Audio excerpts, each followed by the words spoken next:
Hello, and welcome to Dispel Magic, the podcast where we overthink how the magic of D&D might shape your campaign setting in surprising and unexpected ways.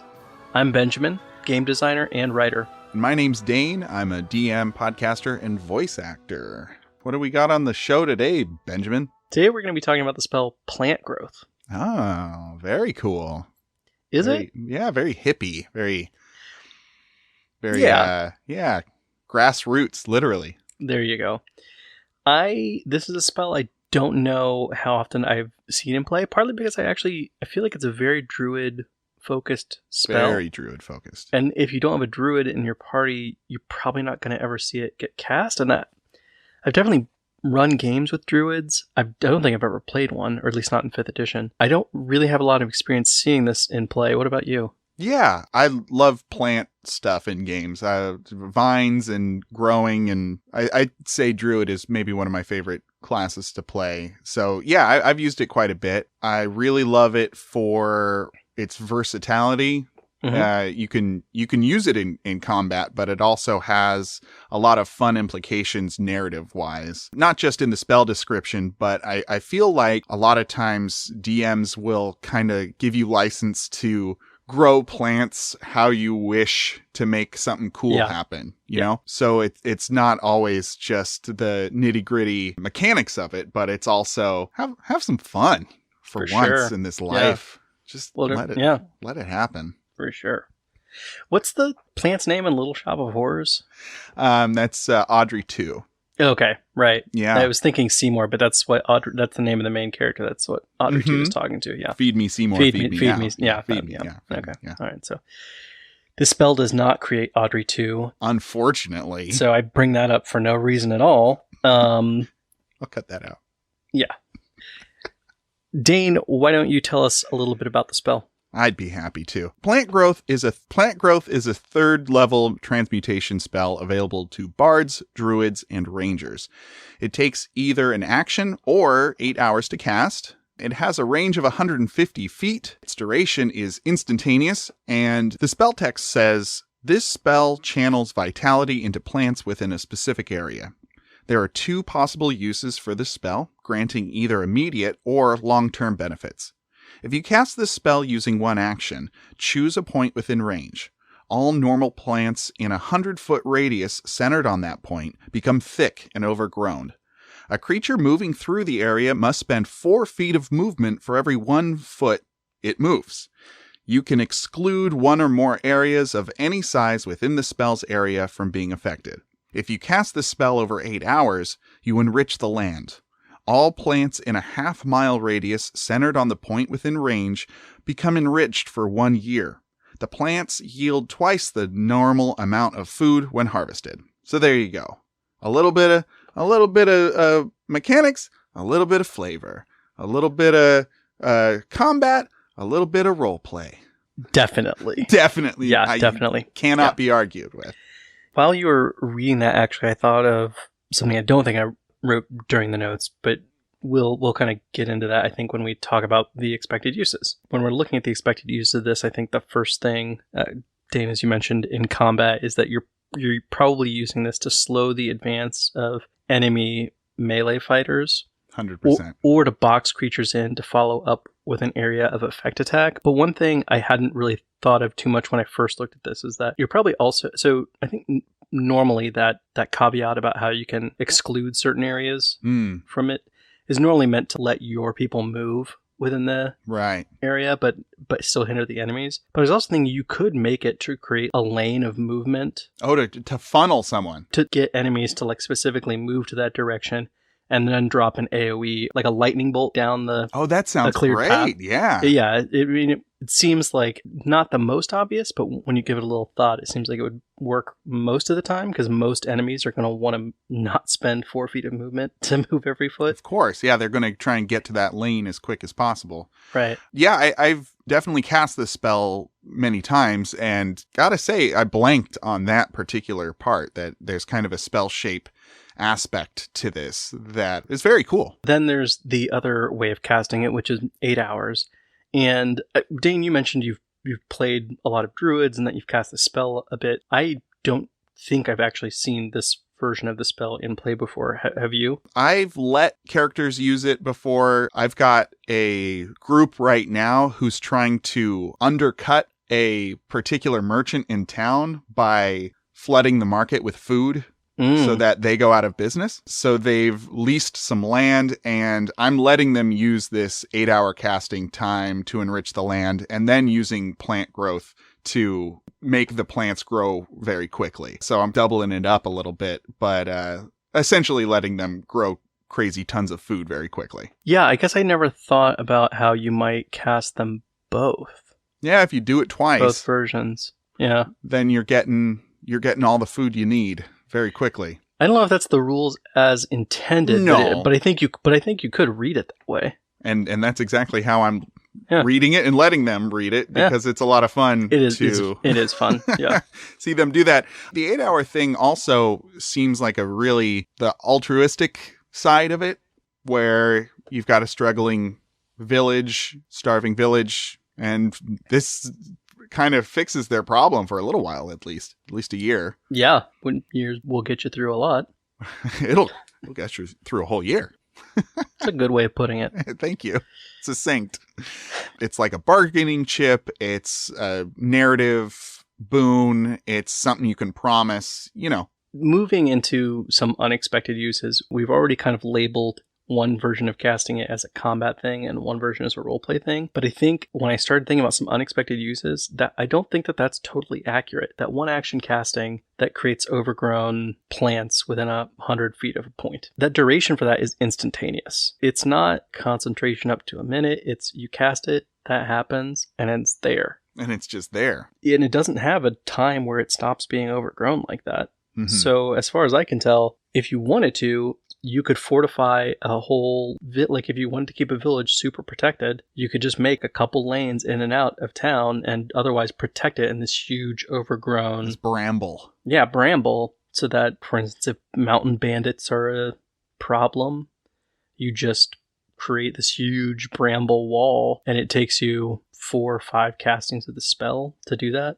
Yeah, you spend a day, you spend a couple days, and you've completely helped this town out with any defensive things they need like that. I guess ultimately that's still combat related, but it's not like immediate in the moment. It's an extra defense that you can lend to any kind of institution or community that you're trying to form a relationship with. I'm thinking of if you're fortifying a castle, maybe you have a keep and you're going to be under siege pretty soon. And even hallways, you could do this to a hallway so that it essentially shuts down that hallway from being used effectively. Yeah, I like that. I like that a lot. Now, I had a question, what you might think. Do you believe that there has to be plants there in the first place? Or do you think it's just plants come from everywhere? There for sure has to be some kind of plant life, because otherwise you could cast this in the middle of the air. Very true. And that's like a weird thing to imagine, that all of a sudden there's just this blob of like vines suspended in the middle of the air from nothing. If there were like really tall trees, I would let it affect, the air vis-a-vis the trees.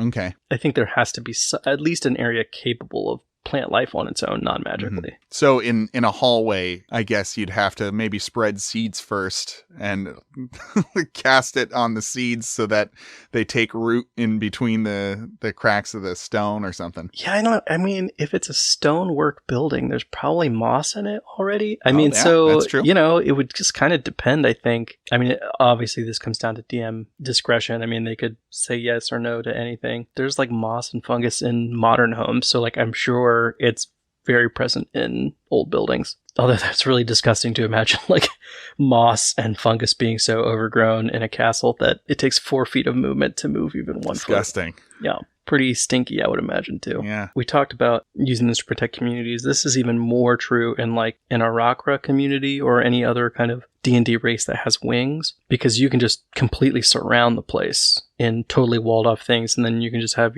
people just fly in and out of the village to come and go.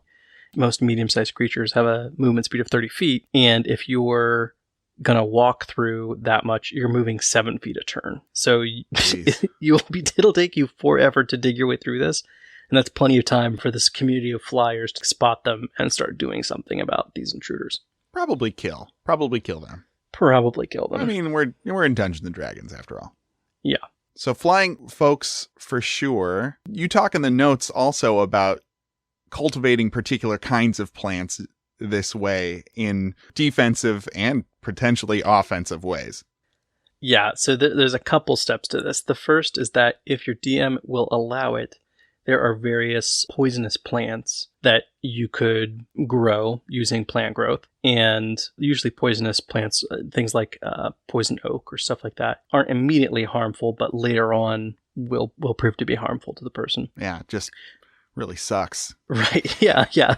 There's that you could do. But then on top of that, if you want to do something really, really, truly evil, there are plenty of plants. I imagine poison oak is like this, but there are other plants that this would be true for too, where the poison, if it's set on fire, will go into the smoke. Like the smoke will be poisonous. Wow. Jesus. And so, yeah. And so since plant growth makes this a really overgrown, dense area, if you also have a way of quickly setting it on fire, then you've got this massive cloud of poisonous smoke that people inside will certainly have to inhale. You're not just smoking them out, but you're putting them down for the count. Permanently, yes. Yeah. That's one of those things where there's not like rules for that. Really, I guess you'd make Constitution saving throws or something to avoid being poisoned. Or I think the Player's Handbook has really generous rules for how long you can hold your breath. So probably people would be doing that. But then again, with how much you slow people's speed using plant growth, you might even be pressing how generous of a time length you can hold your breath. Benjamin, how much experience do you have with spicy peppers? Are you a spicy guy? You like spicy stuff? Yeah, I love spicy stuff, yeah. All right. I have a particular recipe of chicken that I like. I like to call it Cholula chicken. And just really quick, it's I cover some chicken in Cholula and then I cook it. Okay. And when that is cooking, generally people can't be in the house. Okay. Right. That makes sense. It's a pretty spicy time in the air tonight when I'm making my Cholula chicken. So perhaps you get a lot of these pepper plants. Right. And you start burning up the peps. There are probably quite a few plants that release stuff that, like chemicals that would blind you basically while you're going through it. Yeah. Hilarious. It's just one of those interesting spells where they're looking at D&D from this very, like the designers are looking at it from this very specific context of expecting things to be taken very literal maybe, or not really worrying too much about edge cases. But plants can do all kinds of things, and when you can have them grow really quickly and even like around your enemies, plants are so cool. Yeah, you can do a lot of messed up stuff. So it makes me think of a character concept. You're a turtle, and your shell, you keep all the sprouts that you'd need for different things. So you'd have a little bit of poison oak here, a little hot pepper here, maybe a little grasping vine here. And then, you litter those things around you and you use them offensively in this way. So you always have some sprouts with you, a little bit of dirt, and you go to town. I think this turtle should be life partners with Stu the Halfling from the Bag of Holding episode. Yeah. It just seems like they would go well together. Good partnership. So Sprout the turtle and Stu the Halfling. I think Sprout the turtle might be they, them pronouns. And they'd go around making the ingredients. Stu's making the stew. Right. Slow cooker. They're a 2-person chuck wagon. It's great. It is great. Yeah. I'd like to run into those two. I would too. Holy cow.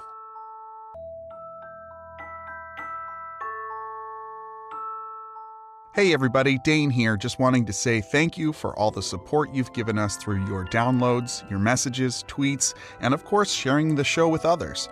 Word of mouth is the best way for us to grow, along with you rating and reviewing Dispel Magic on whatever podcasting app you use. Benjamin and I would also like to invite you to pledge to our Patreon. You can vote there on future shows, receive weekly show notes, access monthly secret shows, and gain access to our patron-only Discord channel. Thanks again for listening, and as always, happy spelling.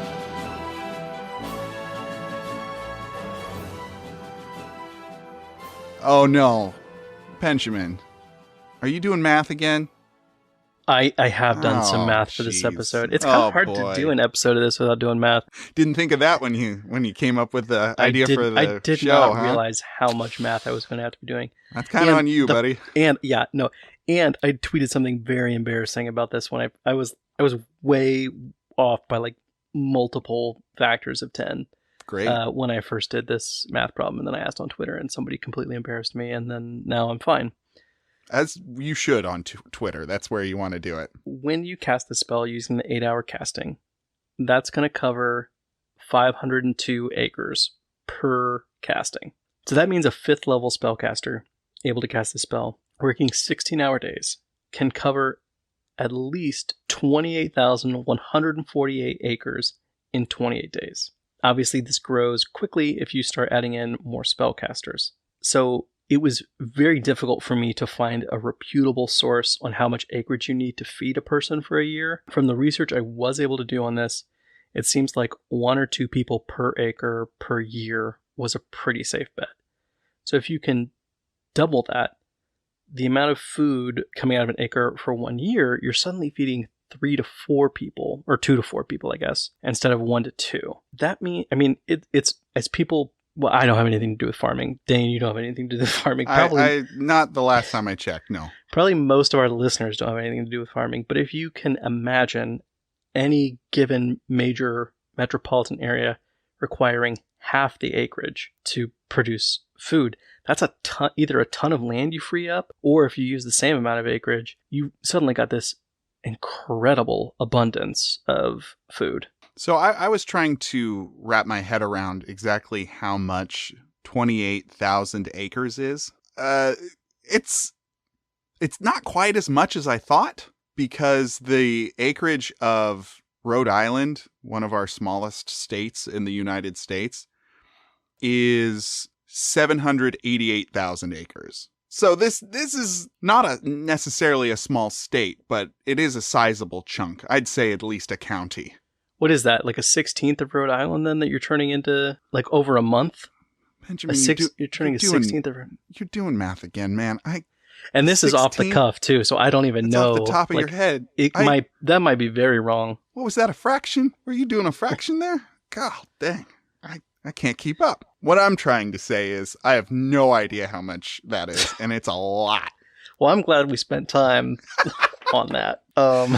I'm trying to pull a Freakonomics where, make it a little more accessible. The numbers, the big abstract numbers, and what I'm trying to say is I failed at that. Yeah, I did try to look up, I think, some major cities to find out what the acreage of major cities is, but it's very hard to find that information in acres. Square miles, no problem. Acres, nobody is telling you. Nobody cares. How much, nobody's saying how many acres New York City is. Actually, what's the Rhode Island number again? So it's 788 state acres, and each state acre is 1,000 acres. So Rhode Island is 788,000 acres. 788,000 acres divided by 502. Okay, yeah, you can't cover all of Rhode Island in a year. Hold on a sec. With that acreage for Rhode Island, if you had 4 druids casting the spell once a day, you would cover all of Rhode Island in 1 year. So all it would take is 4 druids. That's it? To make all of Rhode Island produce double its yield in produce every single year. And that's not even counting houses and roads and places that aren't even growing food. We could just dedicate Rhode Island to growing food. We could eliminate Rhode Island from the map and just make it produce basket land. Oh, man, if only. Rhode Island, the new California. Do people think of California as a big place for produce? Yeah, man. 80% of the world's almonds come from California. We're going to be cutting a lot of this. Oh, yeah. California, if it was its own thing, was its own country, we'd be like the 5th highest GDP in the world. No, I know that. I don't know how much and that a has lot to do of that with produce. Is produce. I think that's probably not accurate. How much produce oh my God. is grown in California? California's agriculture abundance includes more than 400 commodities. Over a third of the country's vegetables and 2/3 of the country's fruits and nuts are grown in California. Okay, all right. That's pretty compelling. I'm convinced, I guess. Damn yeah, right. so move over California. Here comes Rhode Island. Here comes New California. Anyway. East California. Yeah, we call it California East.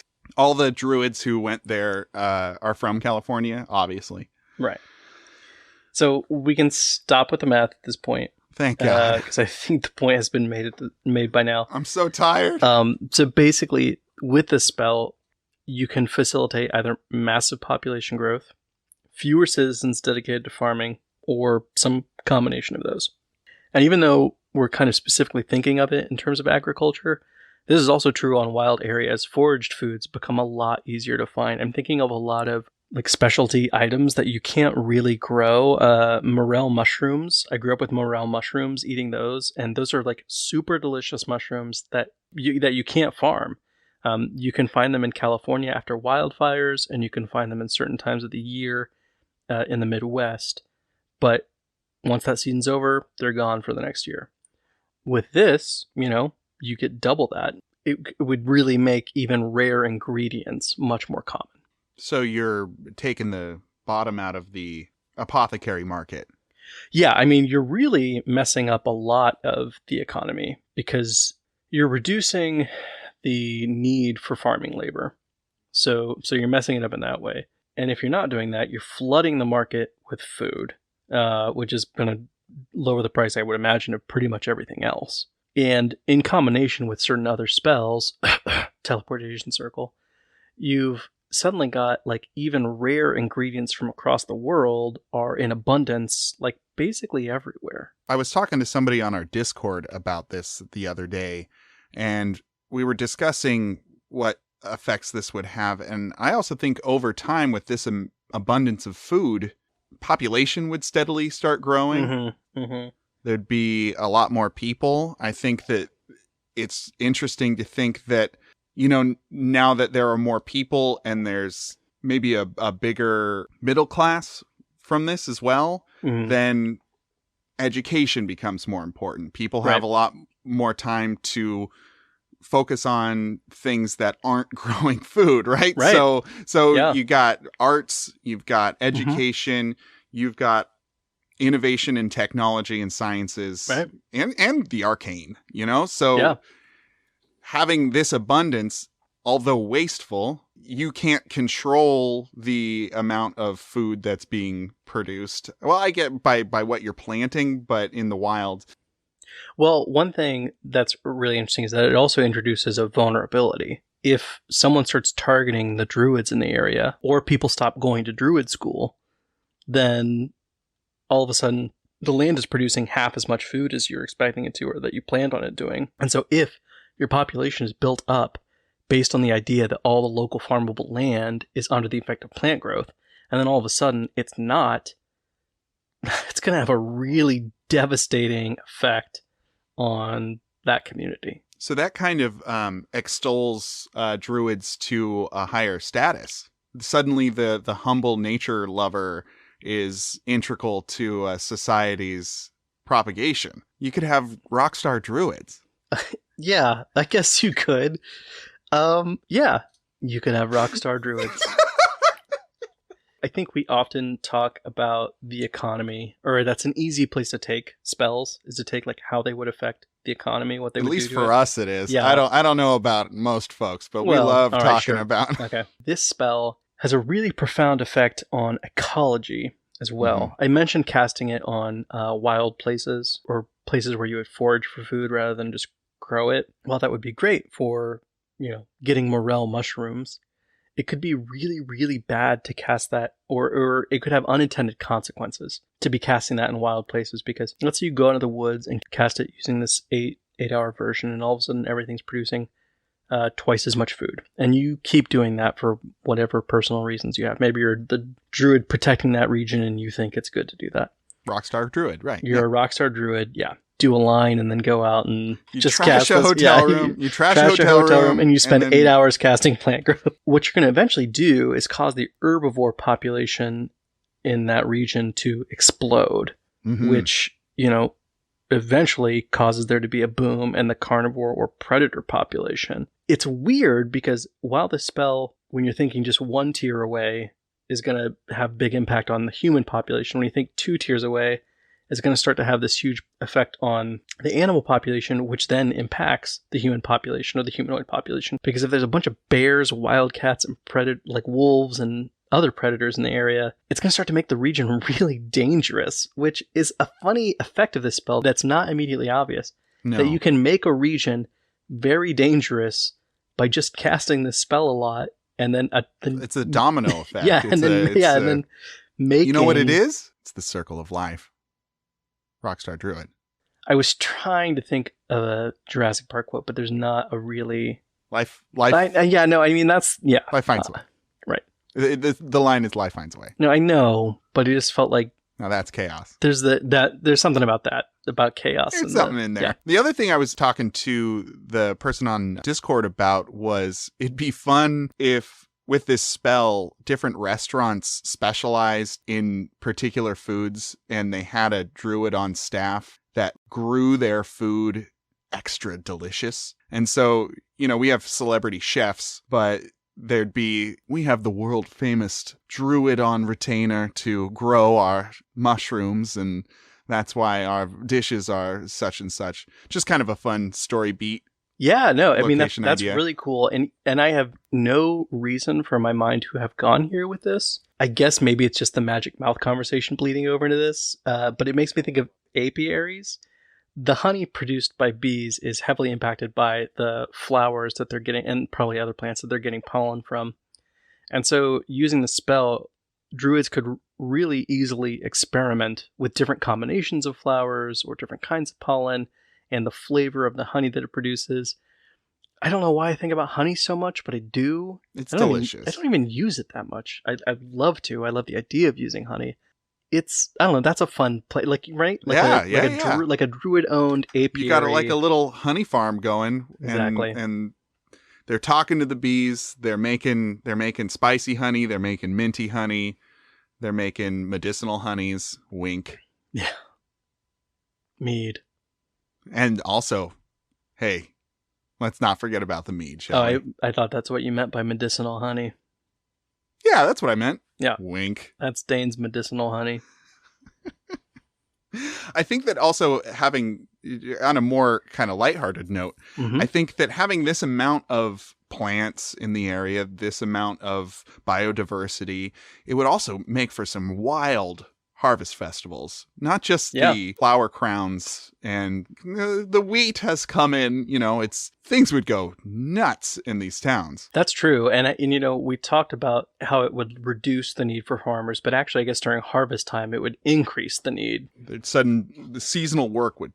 That's a really cool idea to have. And I mean, I guess every region already does have their own different take on harvest festivals. Like we've got Gilroy around here that's got Garlic Festival, and where I grew up there was a Sugar Maple Festival. So every town and region will have their own version of that. But yeah, especially when it's this abundant, you can imagine that produce or the local produce becomes even more iconic to that region. And then you'd get things like the clothing would reflect that, there'd probably be a lot more iconography of these different plants. So whatever city you've got going, suddenly the plant life becomes interwoven with the culture to a point that just because it's ubiquitous, there's freaking plants everywhere. Lousy with plants. All the plants in the town would be growing this amount as well. So your house plants would go nuts. Yeah, that's true. Yeah, that's a really good point. I don't know how common houseplants were in the time period. That's generally, I think in this town, pretty common. All right, fair enough. I'm gonna go off script here and Benjamin, and do some spitballing. That probably there's food people out there who could tell me a little bit more about this. Foodies. Yeah, love them. The produce we have in supermarkets is a very small sliver of the actual edible food available to us in the world. I don't know how much I would be aware of this, except for that in the house I grew up in, there were these trees down by a creek that were Paw Paw trees, and they grew Paw Paws. And nobody else I lived around even knew what Paw Paws were. And they were like a green fruit, maybe about the size of half a pear. And when you eat it, it's got a very tough outer skin, not pleasant to just bite into. You want to cut that off. But it tastes like a banana with more sugar. And I imagine there are tons of fruits and vegetables that are delicious, that are so hard to grow that they don't become mainstream or popular. Interesting. Right. So suddenly there'd be all of these more esoteric fruits that are readily available. So people would have exotic or atypical dishes all of a sudden. Right, yeah. Access to these things that you wouldn't think of. So the Paw Paw is one specific thing that I grew up in that like not a lot of people I've ever met have heard of. Or I've tasted. And I doubt that it's regional to Ohio where I grew up, but it's interesting to imagine all the different like flavors in the world that we might never have had because it's just not easy enough to produce it on a mass scale or marketable enough to produce it on a mass scale for it to make sense to do. The Paw Paw is an ugly fruit. It is not a good-looking fruit. Obviously, people have shunned the almost peanut-shaped, lumpy green Paw Paw fruit for its just unaesthetic values. So first of all, I also think that other fruits' evolutionary line, I guess, has been dictated in part to be more visually appealing to humans. Mm-hmm. Not the Paw Paw. Not the Paw Paw. The Paw Paw's a little more raw. I am looking at Google images of it now, and it's lumpy. It's lumpy, and there are some weird spots on it, and it doesn't look like a green rock. I will tell you that I enjoy the flavor of it, at least as a child. No, it looks delicious. I had to eat the heck out of one of these, but I'd also throw it at somebody who I didn't like with the intention of beaning them in the head. Yeah, well, they were quite hard until they were totally rotten. Well, there was like a brief window of like a couple days where they were ripe and not rotten. But anyway, the point is, it's too bad that we don't live in a world where plant growth happens, because I would love to taste all those fruits and vegetables that just don't make sense for people to produce en masse, that might really expand our culinary horizons. Yeah. So we'd have this crazy town with overflowing house plants, lavish restaurants, highly fortified farmland, and Rockstar druids walking around like they own the place. That's what I'm hearing. Yeah. I mean, I think the final point to make about this spell is that what the spell does is so vitally and fundamentally important that there's no way the government is not responsible for hiring and maintaining a staff of spellcasters who cast the spell on their kingdom. 100%. This is like way too important of a thing. Even if nothing else, to just say have a shitload of dry rice or whatever in case there's a famine at some point. The reserves, putting food in reserves, it's important. I agree wholeheartedly. This is the coolest spell we've done yet, and thank you for choosing it. And thank you, listener, for listening to this episode of Dispel Magic. You can find us on Twitter at Dispel Magic Pod. Benjamin, where can they find you? You can find me at Sterling Vermin or at sterlingvermin.com. And you can find me at Dane in Danger on Twitter. Thanks so much for listening. We'll see you again after your next long rest.